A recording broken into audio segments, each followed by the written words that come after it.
मैं फिर से आपसे करूंगा कुलदीप।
मैं निवेदन करूंगा माननीय प्रधानमंत्री महोदय से कि वे महामना पंडित मदन मोहन मालवीय कैंसर सेंटर काशी हिंदू विश्वविद्यालय का शिलान्यास अपने कर चलने से करें।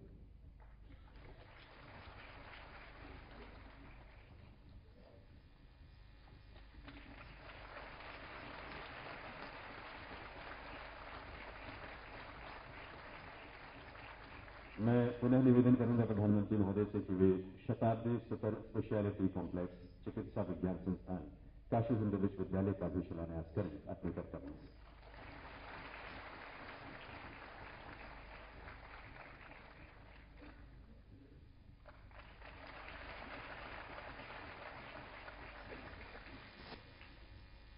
अवधि सूचना और मैं विनम्रतापूर्वक आग्रह करूंगा, प्रार्थना करूंगा माननीय प्रधानमंत्री महोदय से कि वे अपने संबोधन के लिए पधारें।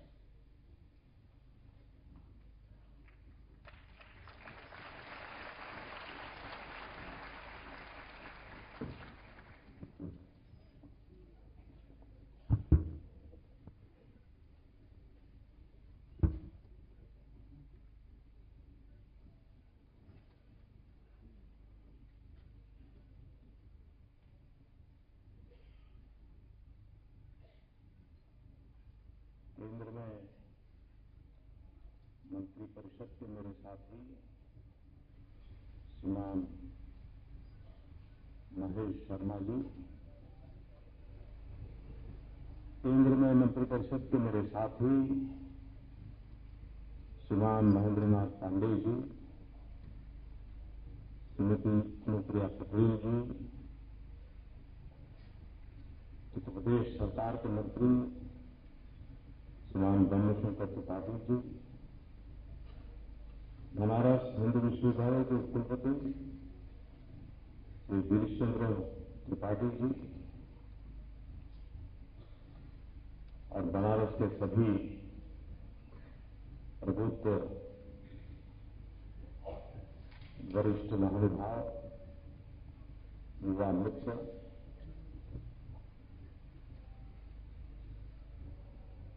आज यहां 3 अवसर एक साथ मुझे सौभाग्य मिला है। एक तो सांस्कृतिक महोत्सव चल रहा है, तो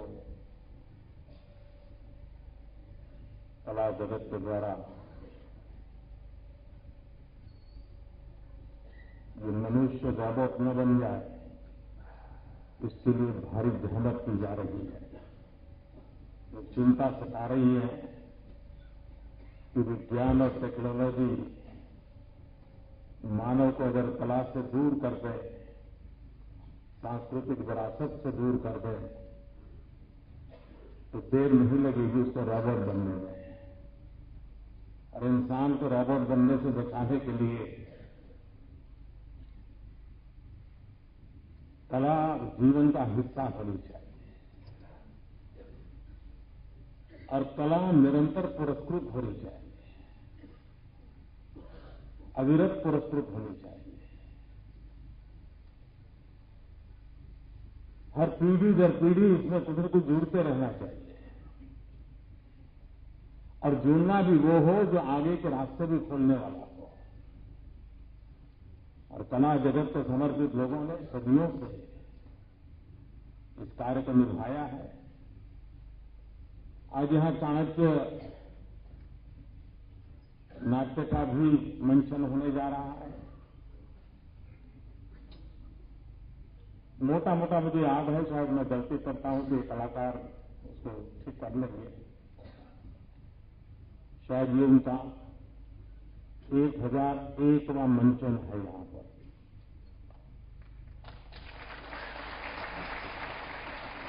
और मुझे याद है कि उनका जो पहला मंचन हुआ था उस दिन मैं मौजूद था।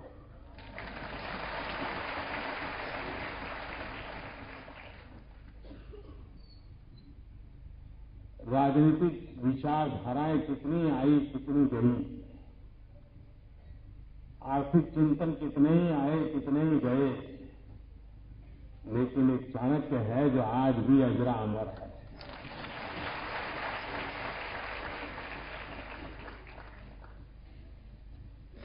सदियों पहले एक महापुरुष कितना दूर का देख सकता है, आज भी अर्थव्यवस्था के संबंध में, मुद्रा नीति के संबंध में चाणक्य के विचार अगर पढ़ें तो लगता है कि आज जो स्थितियों से गुजरते हैं उसके संबंध में कभी पहले सोचा गया था।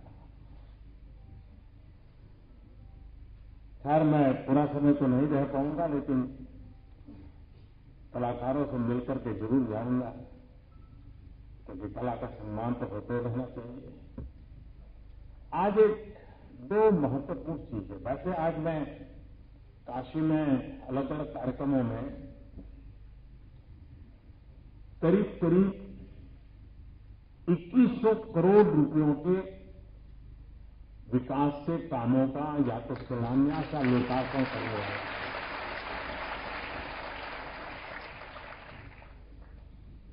आज यहां बीएचयू में जिसका शिलान्यास हो रहा है, बहुत कम लोगों को कल्पना होगी कि इससे आने वाले दिनों में कितनी बड़ी सेवा होने वाली है। हमारे देश में जब भी कैंसर की चर्चा होती है तो मुंबई के टाटा रिसर्च इंस्टीट्यूट पर ध्यान जाता है। भारत सरकार के द्वारा योगदान से वो इंस्टीट्यूट चलती है और उसमें जो लोग आते हैं, मरीज आते हैं,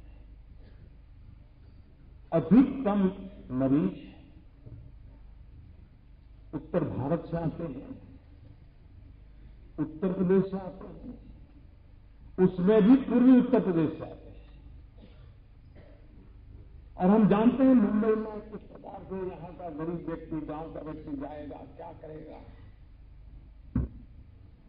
और उसी में से विचार आया कि क्यों न हम इस पूरे क्षेत्र के लिए, जिसका लाभ झारखंड और बिहार के लोगों को भी मिल सकता है, उसी स्तर का एक अंतर्राष्ट्रीय स्तर का कैंसर रिसर्च इंस्टीट्यूट बनाए, जिससे यहां के मरीजों को सेवा उपलब्ध हो, रिसर्च का भी काम हो और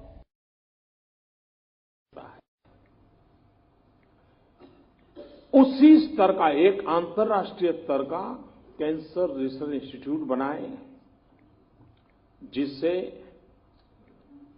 यहां के मरीजों को सेवा उपलब्ध हो, रिसर्च का भी काम हो और भारत सरकार इसकी देखभाल करे, ताकि टाटा इंस्टीट्यूट जैसा चलता है उसी लेवल का, एक इंटरनेशनल लेवल का ये इंस्टीट्यूट निर्माण हो। आज उसका शिलान्यास अभी हुआ। कभी करीब अभी अंदाज है 600 करोड़ रुपया, लेकिन हो सकता है उसको हमारे देश में 600 से 1000 होने में देर नहीं लगती है। लेकिन लागत के कारण कभी काम रुकेगा नहीं। मैं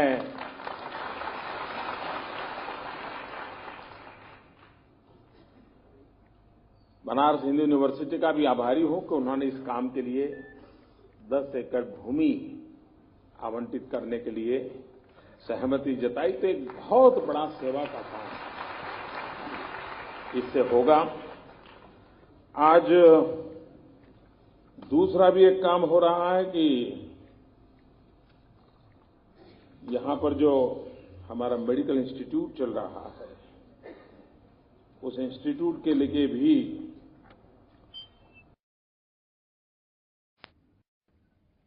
वक्त ऐसा बदलता चला कि अब आंख वाला डॉक्टर अलग चाहिए, कान वाला अलग चाहिए, पैर वाला अलग चाहिए, हृदय वाला अलग चाहिए। तो कभी वो भी दिन आएगा कि बाएं हाथ वाला अलग होगा, दाहिने हाथ वाला अलग होगा।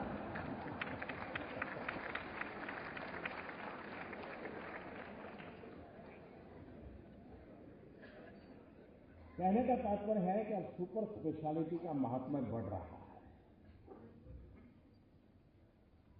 विशिष्ट बीमारी, विशिष्ट अवस्था का सीधा उसी पे फोकस करके ट्रीटमेंट करना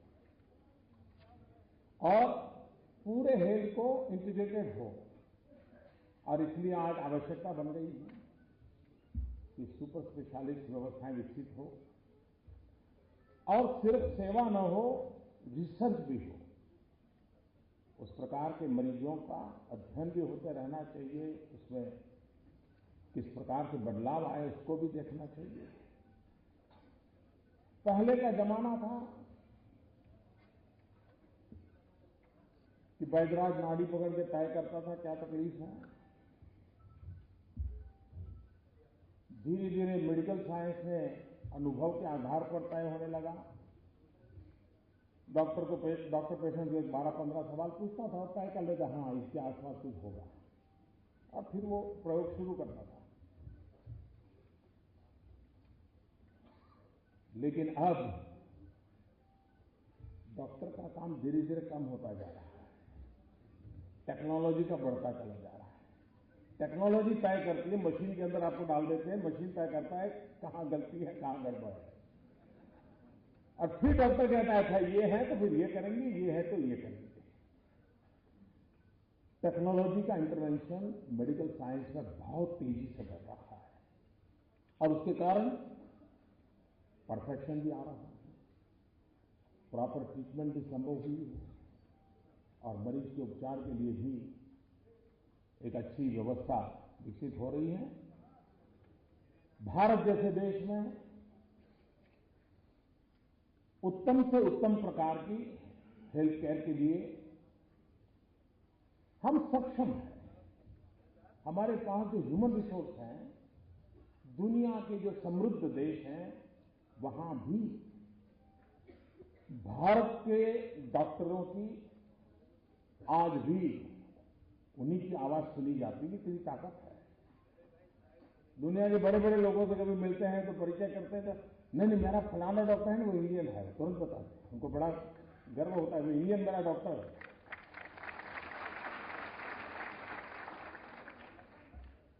और इसलिए हमारे पास ह्यूमन रिसोर्स कैपेबिलिटी जिसको कहें बहुत है, लेकिन हमें गरीब से गरीब व्यक्ति को सस्ते से सस्ती और सही दवाएं कैसे उपलब्ध हो,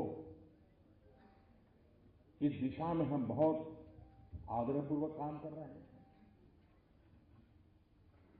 हेल्थ इंश्योरेंस से लेकर के हेल्थ एश्योरेंस पर हम बल दे रहे हैं।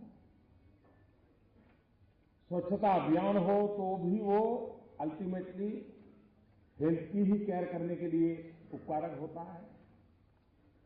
तो ऐसे अनेक विषयों को लेकर के जेनरिक मेडिसिन, दवाइयां सस्ते में मिले और सही मिले, सही समय पर मिले, और इसलिए जन औषधि भंडार बहुत बड़ी मात्रा में उसका भी काम चल रहा है। तो ये जो दोनों प्रकल्प है वो एक प्रकार से गरीब की भलाई के लिए है। और मुझे आज महामना जी की स्मृति में इस काम को करने का अवसर मिला है, ये मैं अपना सौभाग्य मानता हूं। आप देखते होंगे इन दिनों देश का एक बहुत बड़ा सफाई अभियान चल रहा है।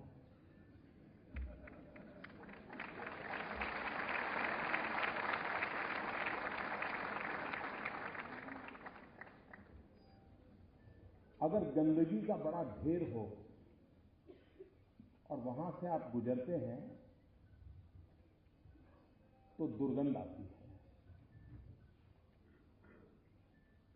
बार बार आते हैं जाते हैं तो पता है कि अब यहां दुर्गंध शुरू हो जाएगी, वहां पहुंचेंगे तो पूरी हो जाएगी।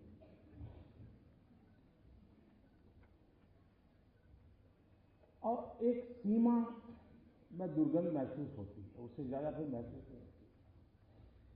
लेकिन जब उस देह की सफाई शुरू करते हैं तो गंध इतनी ज्यादा महसूस होती है कि वहां से गुजरना मुश्किल हो जाता है।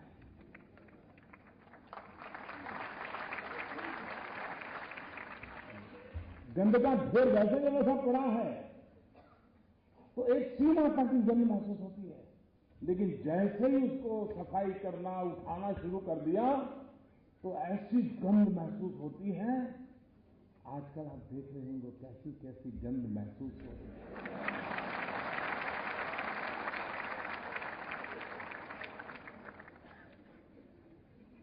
लेकिन एक बार ढेर साफ हो जाए तो फिर मन करता नहीं है, ये तो जगह के लिए अच्छी बगीचा बनाया जा सकता है। शांत इतने सालों का ढेर गंध भरी पड़ी है, डिसीजन ले लिया, लेकिन उनको अनुमान नहीं था।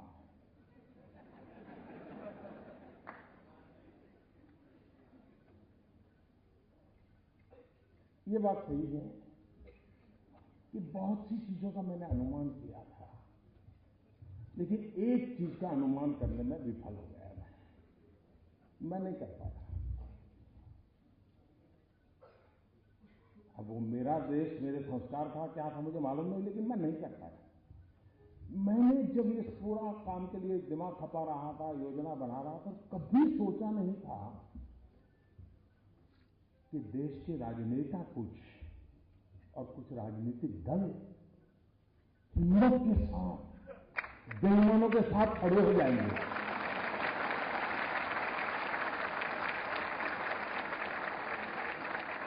ये मैंने फर्क नहीं लगाया था, मैंने सोचा नहीं था कि संभव। और आपको मालूम है, अब मैं भी सोच रहा हूं ये सब कैसे हो रहा है। पाकिस्तान घुसपैठियों को हिंदुस्तान में भेजना हो तो क्या करता है, वो सीमा पर फायरिंग शुरू कर देता है, तो फिर हमारी फौज भी बिजी हो जाती है उसके साथ, तो इधर उधर चलती रहती है आमने सामने, और लपक करके वो घुस जाते हैं।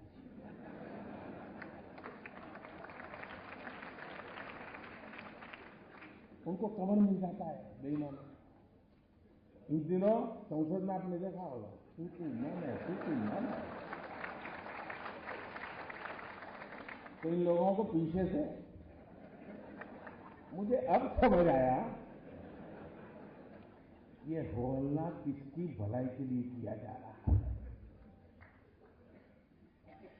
पुराने जमाने में देखा होगा आपने, मेले होते मेले, उसमें पिक पॉकेटर आते हैं, तो उनको लगता है ये सबसे बढ़िया जगह है, एक दिन में ज्यादा बिक्री कमाई हो सकती है, जेब कतरे आ जाते हैं। लेकिन वो बड़े चाता चालाक करते हैं, वो जेब कतरा जेब काटेगा तो उसका जो साथी दूर खड़ा है उसको पता चलता है अब काम हो गया, तो उधर की तरफ दौड़ता है, ये चोर चोर भाग रहा है, चोर भाग रहा है, चोर भाग रहा है, तो पुलिस सब वहां भागेगी और वो जेब कतरा आराम से उधर से निकल जाएगा।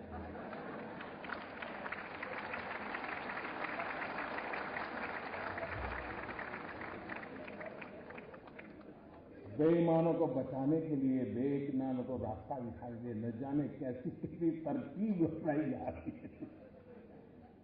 लेकिन भाइयों बहनों, इस देश देखिए, दुनिया को इस बात को समझना होगा, जनता को कष्ट कम नहीं हुआ है, बहुत तकलीफ झेली है, कभी सोची नहीं कि तकलीफ झेली है। उसके बावजूद भी ईमानदारी के रास्ते पर देश चलता है, तो कष्ट झेलने के लिए तैयार हो रहा है। 6-6 8-8 घंटे कतार में खड़ा रहता है। इतनी तकलीफ के बावजूद भी जब मुंह में उंगली डाल करके पूछा जाता है, फिर आखिर में कहता नहीं, लेकिन किया तो अच्छा है।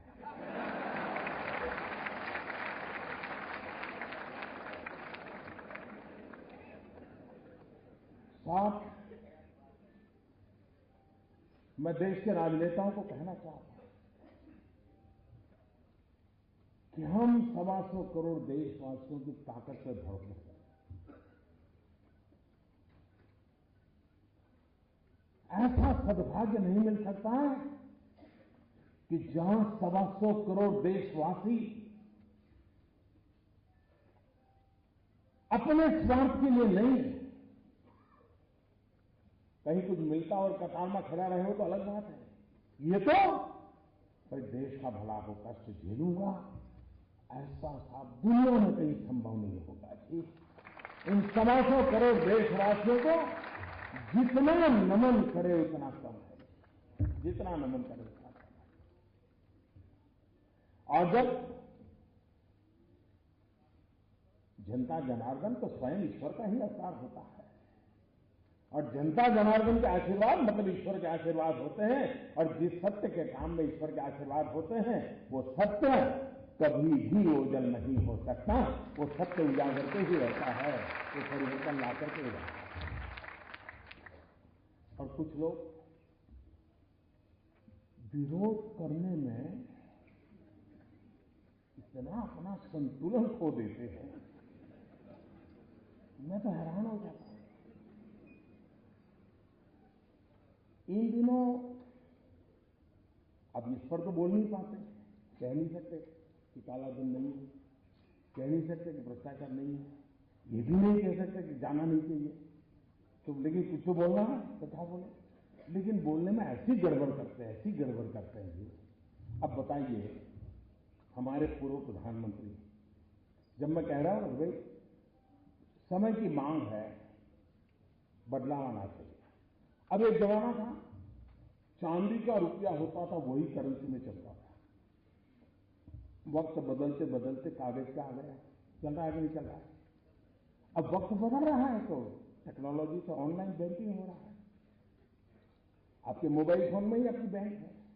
तो मैं तो कह रहा हूं कि भाई अब बिना जेब में नोटों के थप्पे भरे बिना भी काम हो सकता है। तो भारत के भूतपूर्व प्रधानमंत्री डॉक्टर मनमोहन सिंह जी, और लोगों को लगता है कि मनमोहन सिंह जी वित्त मंत्री थे, फाइनेंस हमारे देश के प्रधानमंत्री थे, लेकिन बहुत कम लोगों को मालूम है कि 1970-72 से वो देश की अर्थव्यवस्था की कोर टीम में हमेशा रहे हैं। इतने लंबे सर तक और इतने साफ कुशलता, देखो कोई दाग उनको नहीं लगता है, होता सब है।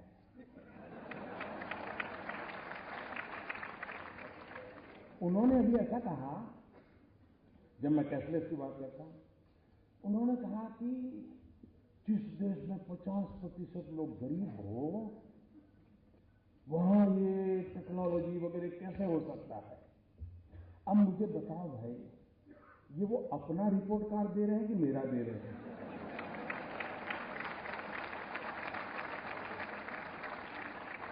ये 50% गरीबी, ये विरासत किसकी मैं झेल रहा हूं जी। मनमोहन सिंह जी, आप विरोध करे कोई बात नहीं, आप पूर्व प्रधानमंत्री हैं, हम गंभीरता से लेते हैं आपकी बात को, लेकिन आप अपना रिपोर्ट कार्ड दे रहे हैं, ये मुझे खुशी हो रही है। उनके एक दूसरे महानुभाव जो देश के वित्त मंत्री रहे, वो लेख भी लिखते हैं, श्रीमान चिदंबरम जी,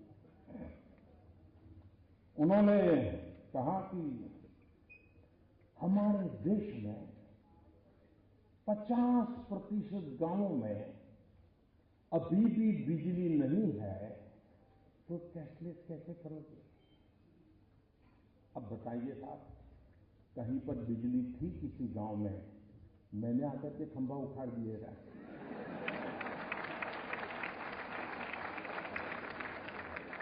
क्या मैंने आकर के तार काट दिया क्या?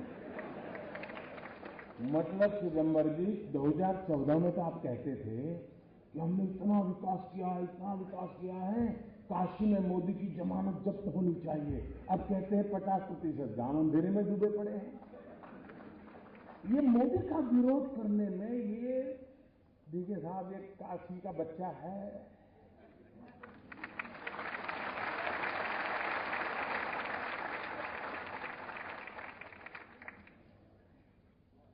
काशी की जनता ने मुझे पाला,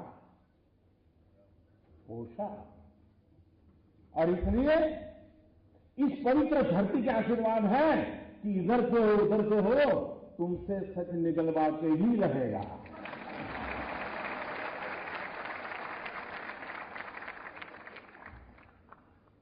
उनके एक युवा नेता हैं, अभी भाषण सीख रहे हैं, ऐसा तो हो गया ना।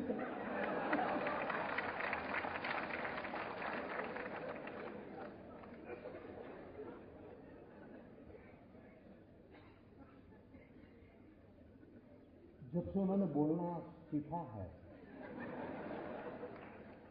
और बोलना शुरू किया है, मेरी खुशी का कोई पार नहीं है।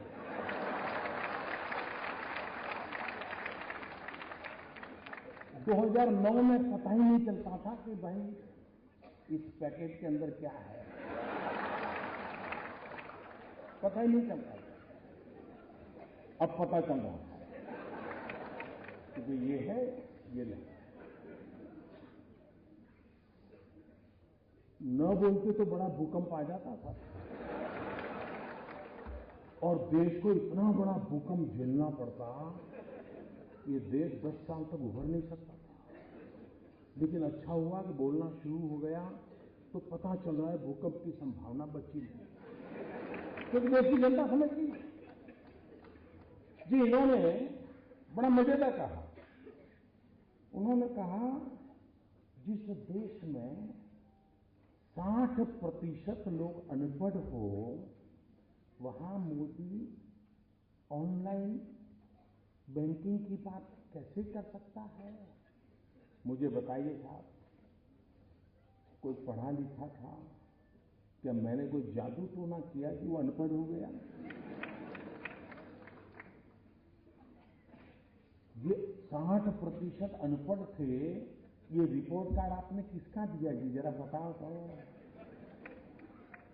भाइयों बहनों, ये क्या कर रहे हैं उनको भी समझ नहीं है। लेकिन अच्छा है, किसी का काला धन खुल रहा है तो किसी का काला मन खुल रहा है।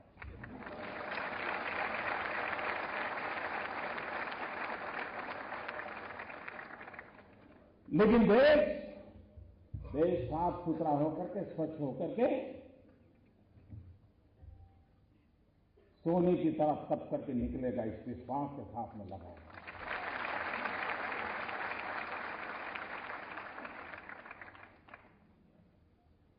मैं यूनिवर्सिटी के कैंपस में आया हूं, पढ़े लिखे लोग हैं, मेरा आपसे आग्रह है, मेरी बीएचयू के सभी नौजवानों से आग्रह है, जो इस सभागृह में होंगे, जो बाहर होंगे, सबसे आग्रह है, और भूतपूर्व विद्यार्थियों से भी आग्रह है मेरा।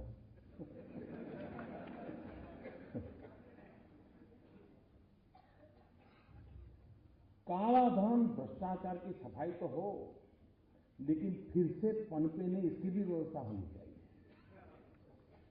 इसमें मुझे आपकी मदद चाहिए, पढ़े लिखे नौजवानों, और वो मदद चाहिए कि हम ऑनलाइन बैंकिंग की और लोगों को तैयार करें। अब चाहे मोबाइल फोन से भी पेमेंट देकर के किया जा सकता है, चाहे मोबाइल फोन से पेमेंट लेकर के बेचा जा सकता है, हर चीज संभव है। आपके मोबाइल फोन में ही आपकी बैंक है, अगर आपका बैंक में खाता है, आप आराम से उसको ऐप को डाउनलोड करके कारोबार चला सकते हैं। हम जितना ज्यादा ये करेंगे, ये नोटों का खेल बंद होना शुरू हो जाएगा। और इसलिए भ्रष्टाचार, काले धन के खिलाफ की लड़ाई हमको जीतनी है। जाली नोट, उसको तो 8 नवंबर को ही उसको दफना दिया गया। आतंकवाद, नक्सलवाद, माओवाद, नॉर्थ ईस्ट में इंसर्जेंसी, सारा कारोबार एक झटके में चौपट हो गया। बहुत बड़ी मात्रा में नक्सल लोग आजकल सरेंडर करने लगे हैं, क्योंकि खिलाएगा कौन? पुरानी नोट तो चलती नहीं है। भाइयों बहनों, कुछ निर्णय ऐसे होते हैं कि जो समाज जीवन में एक बहुत बड़ा बदलाव लाते हैं, और कुछ लोगों को विरोध करना है। आप हैरान होंगे साहब, देश की सेना के जवान मौत को मुट्ठी में लेकर के पाकिस्तान में जाते हैं, आतंकवादियों से भिड़ते हैं, उनका खात्मा बुला करके वापिस आते हैं, जिंदा लौट करके आते हैं। कुछ लोगों को उसकी भी परेशानी हो गई कि सर्जिकल स्ट्राइक हुआ था कि नहीं हुआ था, बता। फिर उनको लगा कि देश का मिजाज अलग है, तो फिर चुप हो गए। देश की इंस्टीट्यूशंस को इस प्रकार से माहौल बनाना कितना शोभा देता है क्या।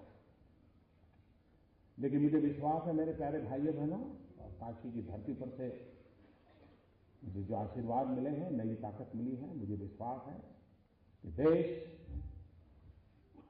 जिन इरादों को लेकर के हमारा साथ दे रहा है, उन इरादों को पूरा करने में हम कोई कसर नहीं छोड़ेंगे। बहुत बहुत धन्यवाद।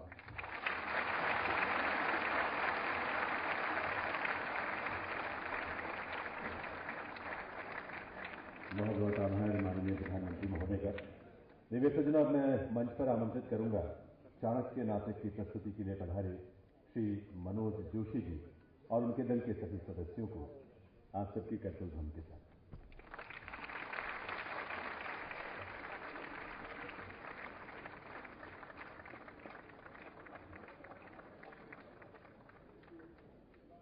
चाणक्य जिसकी 1000 प्रस्तुतियां हो चुकी हैं, आज 1001वीं प्रस्तुति को देखने का अवसर अब से कुछ ही देर बाद हम सबको मिलेगा। ये कलाकारों का पूरा दल, मनोज जी और उनके सभी साथी कलाकार, सह कलाकार, पूरी टीम यहां आई है।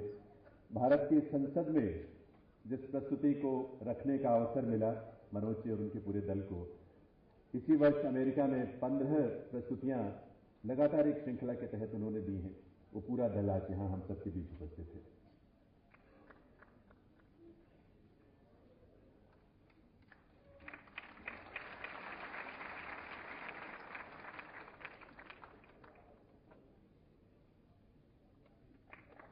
बहुत बहुत आभार माननीय प्रधानमंत्री महोदय का उनके यहां पधारने के लिए, उनके संबोधन के लिए, उनकी गरिमामयी उपस्थिति से।